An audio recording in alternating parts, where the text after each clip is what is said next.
guys, how's it going? It's Sam here, and there's no one in the shop today, so I can speak up a little bit louder, and because I rent a shop here, or I rent a bay, sorry, and I share it with some other people. This video is just more for the people that are interested in my life, and as I know my parents watch this channel and some friends and family. You can follow along if you don't want to watch it. I'm not going to be really showing you how to do anything. I'm just going to kind of be walking through what I've been working on and the developments in my life. So I'm actually really lucky because I got a call from this really rich guy in Calgary, which is the city closest to me here. And he called me up and he's like, hey, I have a bunch of old stuff. He's kind of a dealer for older vehicles, buys and sells, but he needs someone to work on stuff and just kind of get stuff running. I'm not going to be doing any body work, but putting engines and stuff, putting interiors in, doing transmissions, just random stuff like that, which is exactly what I love to do. And he called me and he's like, are you willing to do this? I've been calling around Calgary. I've been taking my stuff to Canadian Tire because I can't find anybody. Yes, this is exactly what I love to do. I literally love working on old stuff, like carbureted, like pre-86 stuff. That's pretty much all he has is pre-86 stuff. So we already started. The first job I did was I mounted a winch on a trailer for him, a beautiful aluminum tilt deck trailer, and it turned out really nice. I'll put a picture up here of it. Big, like 10,000 pound winch for that little trailer, but hey, whatever. And then he brought me this. This is a 1967 Ford Meteor. Very beautiful car. Interiors, like everything is here. It has a big block 390 in it, right here. And it was frozen from sitting when we brought it in here. Now I made a video on how to unfreeze engines. Very easy, just have to take your time.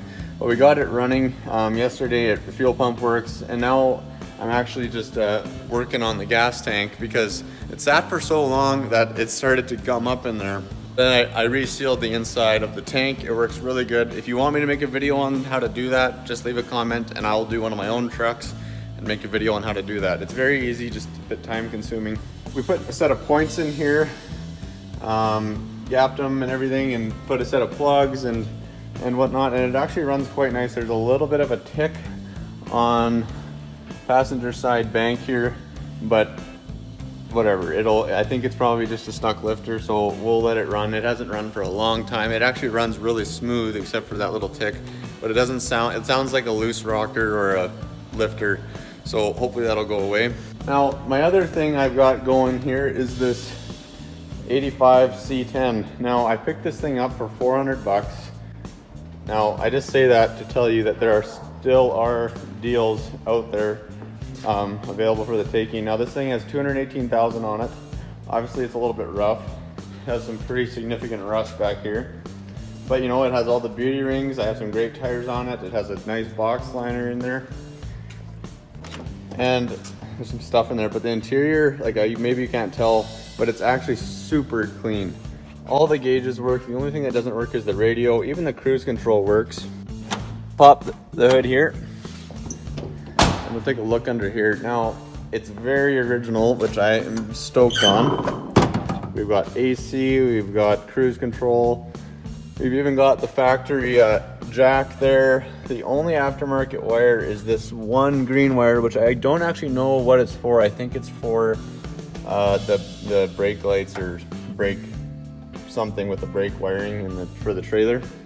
I just had the carburetor rebuilt by Horsepower Hacienda. I did a great job. Tim is a great friend of mine, and he does really good work. He even went as far as to paint the top on this filter here on the cover. I'm very happy about that. I've been driving it around. I drove it all the way to Calgary and back, which was about 150K round trip.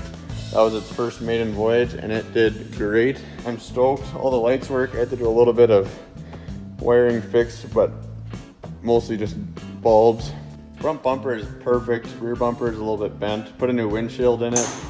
All in all, I'm pretty stoked. So we had a guy from Olds come out yesterday to find a key because we didn't have a key, and he probably went through over 150 keys, and right at the end we found one. that worked, because these Ford ignitions, the tumblers, you can't actually get them out unless you have a key, which is super annoying. The Chevys, you can take that apart. If you don't have a key, you just get an ignition, put it in, and you're on your way. But the Fords, you have to actually have the key to get the tumbler out. So if you don't have a key, you are pretty much screwed. For some reason, the camera keeps turning off, or the light keeps turning off and on and blinding me. But yeah, we got the key. Surprisingly, the door and the ignition are actually the same, but unfortunately, the back one here is a different key. So we're gonna have to get that figured out. So that's pretty much it. That's the update in my life. I just rebuilt my sled there, put a new top end in it. I don't know if that really matters to any of you guys. And the Dodge is doing great. The Webasto quit on me, but that's because I didn't put the Webasto in the proper location, because it's not self-priming, because it has a little water pump on it. So just, if you're watching my videos and you watch my other Webasto video, make sure you mount your Webasto low enough that it primes itself, well, it's not self-priming, so that the water just flows straight to the Webasto. And also, just a random little thing here, this is my favorite tool. You need to get yourself one of these power ratchets. Worth every penny, will save you tons of time, and very handy. I use that thing every single day. All right, well, I hope that little update was good, and I hope you guys have a great day, and we'll see you on the next episode of Sam's Trucks.